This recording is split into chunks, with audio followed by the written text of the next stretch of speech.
जय Hind guys. Now start और next video lecture. अपनी कड़ी को आगे बढ़ाते हैं। अगेन हमने क्वेश्चंस पिकअप किया हुआ है 2019 जून का। दो क्वेश्चन है, एक पार्ट सी का है और एक 2019 जून का ही है और ये पार्ट बी का क्वेश्चन है। देखते हैं। तो पहले पार्ट बी के क्वेश्चंस को हम लोग सॉल्व करते हैं। क्या है question A? Consider a sequence a n where an is equal to -1 raised to the power 1 this much. Let bn is equal to summation of this, मतलब bn जो है सीरीज की बात यहाँ की है और यहाँ an हमारा सीक्वेंस है। For all n belongs to n then which of the following is true. कह रहा है कि limit n tends to infinity bn is equal to 0। Meaning क्या है? What is the meaning of this? इसकी meaning है, अगर हम इसको ध्यान से देखें तो bn is the what? nth partial sum of the sequence. ये जो bn है वो nth partial sum of the sequence है और यहाँ limit n tends to infinity bn is equal to 0। इसकी मीनिंग क्या है कि हमें जो है इसका समेशन निकालना है infinite numbers of the terms of the this series. क्या वो 0 हो रहा है? इसकी मीनिंग है इसकी मीनिंग है कि जो सम ऑफ द सीरीज निकालेंगे उसकी वैल्यू 0 है। क्या? सेकेंड है limit superior n tends to infinity bn greater than half. अच्छा है, सुपीरियर, लिमिट सुपीरियर का कंसेप्ट आया है और लिमिट सुपीरियर का कंसेप्ट सीक्वेंस में होता है। तो यानी पार्शियल सम जो मेरा सीक्वेंस बनेगा वो सीक्वेंस का क्या limit superior greater than half है, क्या limit inferior less than minus half है, और लिमिट इन्फीरियर और सुपीरियर इनके बीच में लाई करता है। ये 4 ऑप्शंस में से क्या है इसको देखना है। ठीक है, चलते हैं सीक्वेंस को देखते हैं। तो सीक्वेंस यहाँ जो an हमारा है, this sequence an is equal to -1 raise to the power n 1/2 -1। तो this is the what? This is the alternating. ये जो मेरा सीक्वेंस है वो ऑक्सीलेटरी सीक्वेंस है और इस पे अगर कोई सीरीज मेरी बनी -1 raise to the power n 1/2 -1, तो this is the alternating series. ये अल्टरनेटिंग सीरीज हो गई। अच्छा, ये अल्टरनेटिंग सीरीज कन्वर्जेंट होगी या डाइवर्जेंट होगी? बहुत इजी रूल है पता करने का कि पहले तो ये मोनोटोनिकली डिक्रीजिंग हो, इस टाइप की चीज़ें होनी चाहिए, less than or equal to un। दूसरी बात ये होनी चाहिए limit n tends to infinity un की वैल्यू 0 होनी चाहिए। अच्छा, अगर इनमें से कोई एक भी चीज़ कटती है तो वो अल्टरनेटिंग सीरीज कन्वर्जेंट नहीं होगी। तो चीज़ देख लेते हैं क्योंकि पहला ऑप्शन उसी पे डिपेंडिंग है हमारा। तो यहाँ जो un है, un is equal to 1/2 -1/n।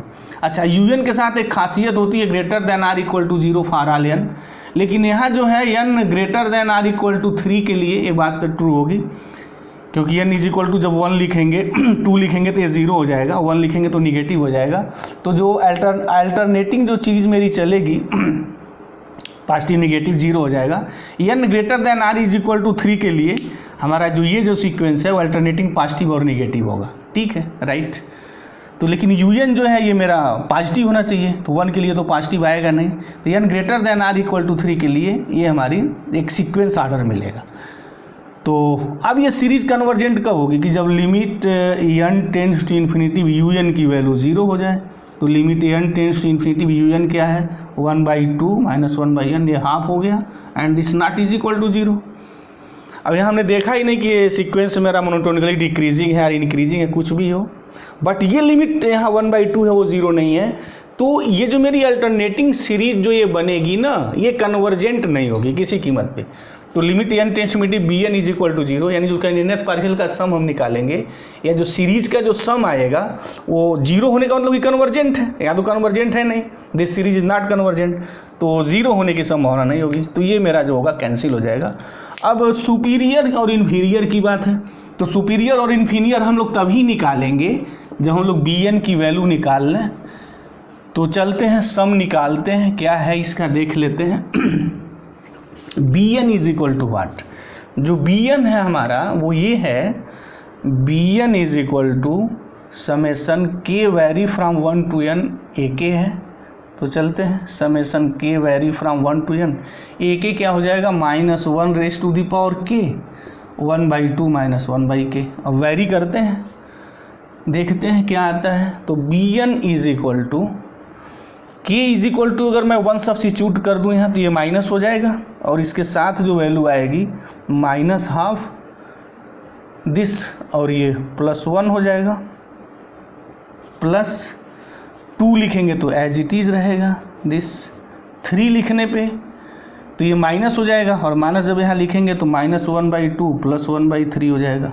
ये 4 की अगर वैल्यू मैं निकाल लूँ यहाँ तो ये 4 ये लिखेंगे तो पॉजिटिव हो जाएगा, तो 1/2 - 1/4 हो जाएगा दिस। अच्छा, अगर 5 लिखेंगे तो 5 लिखने पे क्या वैल्यू मेरी आएगी, व्हाट, अगेन ये निगेटिव हो जाएगा, तो ये -1/2 हो जाएगा और +1/5 हो जाएगा। 6 अगर निकालते हैं, निकाल लिया जाए तो ये तो पॉजिटिव हो जाएगा, 1/2 - 1/k। जब इस टाइप की चीज़ें सीरीज़ की दी हुई हो ना, वैल्यू कैलकुलेट करना हो, लिमिट इन्फीरियर और सुपीरियर निकालना हो, तो कुछ वैल्यू देख लीजिए, क्योंकि जनरली ऐसे क्वेश्चंस तब आते हैं ना, देखने में आता है कि ऐसे क्वेश्चंस तब पिकअप होते हैं जब bn जो होगा, मतलब जो मेरा nth पार्शियल जो सम आ रहा है उसका सम इवन और ऑड पे डिपेंड करता है। जब भी लिमिट इन्फीरियर और सुपीरियर का कंसेप्ट आ गया ना इस टाइप का, तो जनरली ये चीज़ें आती हैं। तो उसी चीज़ को हम लोग देख रहे हैं, क्या चीज़ें ऐसी हो रही हैं, क्या इवन और ऑड के लिए चीज़ें बदल रही हैं। 6 लिखने पे दिस इज़ द 1/6, ये हो गया। अब bn = अगर देखा जाए प्लस एंड डॉट्स 1, और के टर्म्स लिखेंगे तो यही आ जाएगा, n लिखेंगे तो -1n 1/2 - 1/n। अच्छा, अब n पे चीज़ें डिपेंड करेंगी ना कि पॉजिटिव निगेटिव वैल्यू मेरी क्या हो रही है, इवन और ऑड। चलते हैं देख लेते हैं। अगर हम लोग यहाँ 2 टर्म ले लें, इवन टर्म ले लें, अगर अगर इवन लिखें, मतलब ये b2 लिखें तो 1 और 2 अगर टर्म लिखें तो 2 टर्म्स के लिए देखा ये जा रहा है कि ये 1/2 कैंसिल, 1 - 1/2 आ रहा है, तो यानी b2 की जो वैल्यू हमारी है, यहाँ अगर मैं थोड़ा किनारे इसको लिख दूँ तो b2 मेरा आ रहा है व्हाट, ये और ये कैंसिल हो गया, 1 - ½ आ रहा है। अच्छा, अगर b3 अगर हम निकालें, 3 टर्म्स को अगर हम सम कर दें, ये b1 b2 + b3, तो ये तो इससे कैंसिल हो गया, राइट, और ये कैंसिल हो गया इससे, 1 बचा, -1/2 बचा यहाँ, और अगेन एक -1/2 मेरा बचा, प्लस 1/3 बचा। अगर हम लोग 3 अगर टर्म्स लेते हैं तो क्या क्या वैल्यू बची, देखिए यहाँ ये इससे कैंसिल हो गया, तो 1 - 1/2 + 1/3 -½ ये चीज़ें बची हैं। अच्छा, अगर मैं b4 अगर निकालूँ, अगर 4 टर्म्स को मैं ऐड करूँ यहाँ, मतलब 1 2 3 एंड 4, तो ये तो इससे कैंसिल हो गया, दिस कैंसिल दिस। अच्छा, उसके बाद जो हमारा हुआ यहाँ, ये टर्म जो है इससे कैंसिल हो गया, तो चीज़ हमारी बची क्या, मतलब ये तो मेरा 0 भी हो गया, तो 0 भी कर सकते हैं, 1/2 - 1/2 दिस इज इक्वल टू 0, तो ये इससे कैंसिल हो गया, ये चीज़ बची, ये तो finally this is the 0 year, complete ये 0 हो गया, कोई मीनिंग ही नहीं बची। तो अगर हम लोग इस टर्म को ऐड करते हैं तो फिर 1 - ½ यही बचेगा। अगर थर्ड टर्म ले लें तो फिर 1 - ½ और ½ ये बचेगा और 3 बचेगा, ये टर्म आएगा। b4 अगर ले लें तो 1 2 ये तो 0 कोई फर्क नहीं पड़ा, 3 एंड 4, तो फिर मेरा यहाँ क्या बचेगा, व्हाट इज़ दिस, 1 लिखने पे माइनस आया, 2 लिखने पे तो पॉजिटिव, ठीक है, थर्ड लिखने पे निगेटिव होगा तो -1/3, और फोर्थ लिखने पे अगेन ये पॉजिटिव हो जाएगा।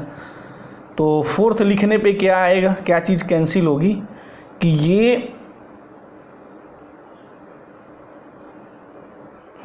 वो -½ यहाँ है और -½ यहाँ है, दिस, और -½ एक कैंसिल हो गया, तो क्या बचेगा हमारा यहाँ से, ये इससे कैंसिल हो गया, तो -½ 1, तो यानी यहाँ जो बचेगा 1 - 1/2 ये टर्म बचा हमारा। उसके बाद ये इससे कैंसिल हो गया, प्लस 1/3 - 1/4 ये टर्म मेरा बचा 4 होने पे। अच्छा, अगर मैं 5 अगर लिख लूँ, थोड़ा चलते हैं देख लेते हैं एक बार सिस्टमेटिक। अगर 5 टर्म अगर मैं ले लूँ, मतलब ये टर्म और मैं ले लूँ, तो फिर यहाँ लास्ट में 5 बचेगा, और ये 1/2 कैंसिल हुआ, अगेन मतलब एक्स्ट्रा एक इसमें टर्म बच जाएगा, 1 - 1/2 + 1/3 - 1/5 प्लस दिस एंड -½ एक एक्स्ट्रा टर्म बच जाएगा यहाँ। अच्छा, अगर b6 अगर निकालते हैं, 6 टर्म अगर मैं ऐड करूँ तो ये तो मेरा 1 - ½ यहाँ बचा ही। उसके बाद ये इससे कैंसिल हो गया, ये इससे कैंसिल हो गया, ये जो है इससे कैंसिल हो गया, तो 1 - ½ प्लस 1/3 -1/4 प्लस 1/5 एंड -1/6 ये बचा। कहने का मतलब हमारा क्या हो रहा है, अगर हम इस चीज़ को अगर ध्यान से देखें तो जो मैं bn निकाल रहा हूँ तो यहाँ दो बातें आ गई ना। अगर n मेरा आड है तो आड होने पर -½ लास्ट में बच रहा है, जैसे b3 है, b5 है तो +1/5 आ रहा है, बट -1/2 साथ आ जा रहा है। एक चीज़ एक्स्ट्रा टर्म इसमें आ रहा है, लेकिन इवन होने पे यहाँ जो n की वैल्यू है वही हो जा रही है। तो अगर आड है तो ऐसा हो रहा है 1 - 1/2 +1/3 -1/4 +1/5 माइनस एंड आर्ट्स 1, और जो लास्ट टर्म हमारा आ रहा है वो जैसे n मैं लिख रहा हूँ तो यहाँ जो n है वो यहाँ आ रहा है, प्लस के साथ आ रहा है, ठीक कोई बात नहीं, अच्छी बात है। b3 लिख रहा हूँ तो ये जो टर्म आ रहा है प्लस के साथ आ रहा है तो +1/n आएगा, बट एक एक्स्ट्रा टर्म यहाँ आ जाएगा -1/2 इफ़ n इज आड, ये हो रहा है। दूसरी बात मेरी, जब इवन लिख रहा हूँ तो 1 - 1/2 +1/3 -1/4, अच्छा b6 लिखे हैं तो +1/5 -1/6। कहने का मतलब क्या है, इवन जब है ना, जैसे यहाँ 2 है तो 2 हो रहा है, 4 है तो यहाँ 4 आ रहा है, विथ निगेटिव साइन आ रहा है। अच्छा b6 है तो -1/6, तो ये चीज़ें ऐसी चलेंगी और लास्ट में हमारा यहाँ 1/n आएगा इफ़ n इज इवन। ये बात हो रही है, यानी इवन और आड पे चीज़ें मेरी बदल जा रही हैं। इवन हो रहा है तो कुछ और हो रहा है, और आड हो रहा है तो कुछ और हो रहा है। यहाँ एक चीज़ अगर हम लोग देखें तो हमें ये पता है कि log 1 + x का जो एक्सपेंशन होता है वो x - x² + x³ - x4/4 + x5/5 and arts 1। और ये सीरीज जो कन्वर्जेंट होती है, ऑलरेडी हमने इस पर काफ़ी बात भी की है, -1 लेस देन, ये सीरीज इस वैल्यू x की इस वैल्यू के लिए कन्वर्जेंट होता है। तो x = अगर मैं 1 लिखूं तो बड़ा फेमस चीज़ है ये, log 2 की वैल्यू ये हो जाती है। बड़ी फेमस सीरीज है ये, बड़ी क्वेश्चन इस पे बना दिए जाते हैं डायरेक्ट दिस। तो this is the value of the log 2, ठीक है। अब अगर मैं यहाँ limit n tends to infinity bn की वैल्यू निकालूं तो दो बात होगी।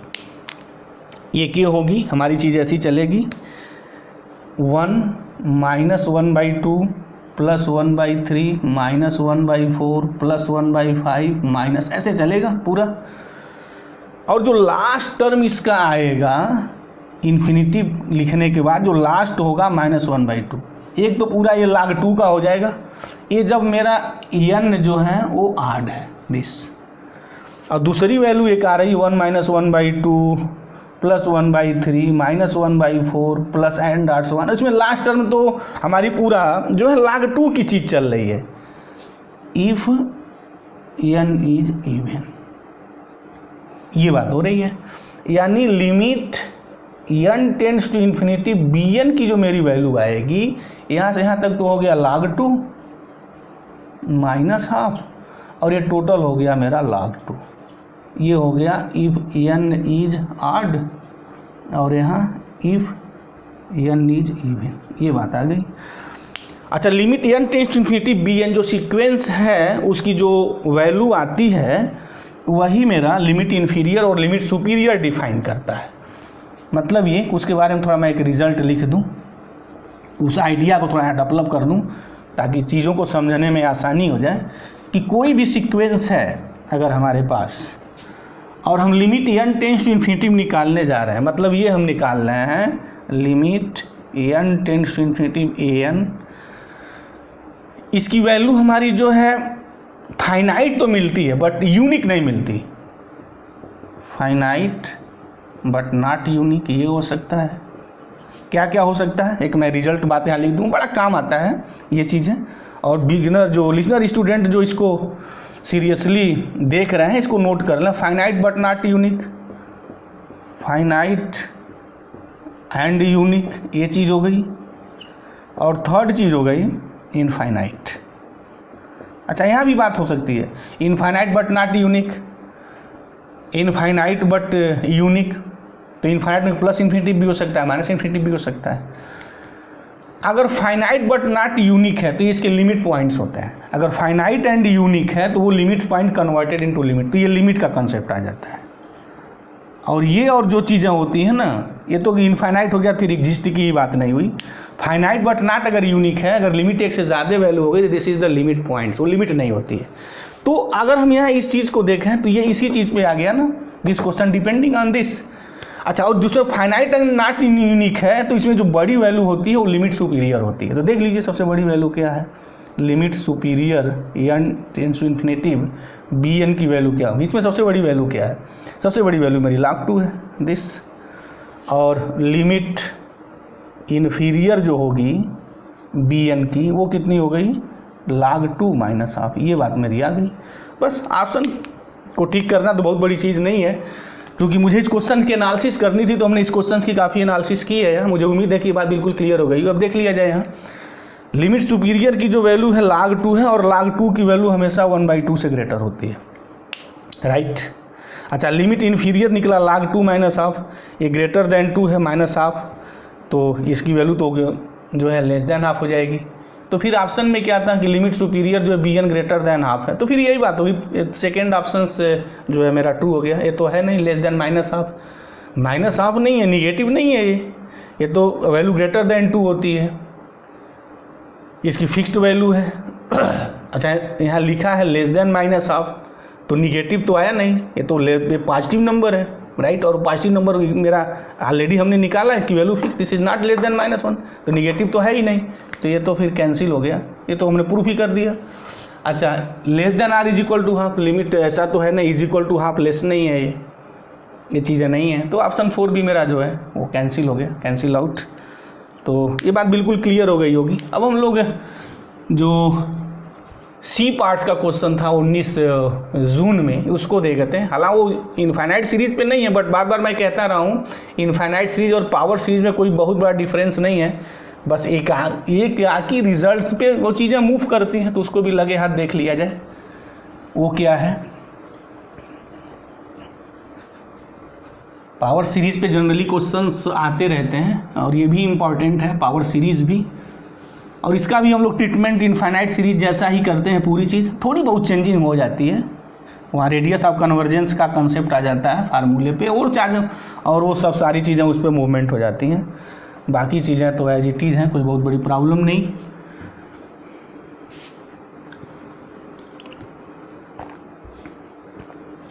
चलते हैं, देखते हैं सी क्या कह रहा है कि let n greater than or is equal to 0 be a sequence. अब यहाँ बात कह दिया कि पॉजिटिव रियल नंबर है।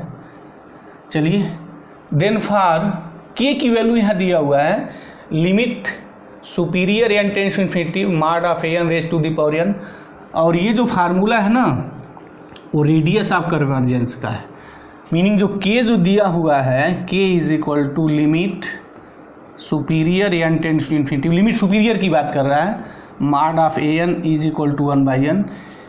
ये जो है रेडियस ऑफ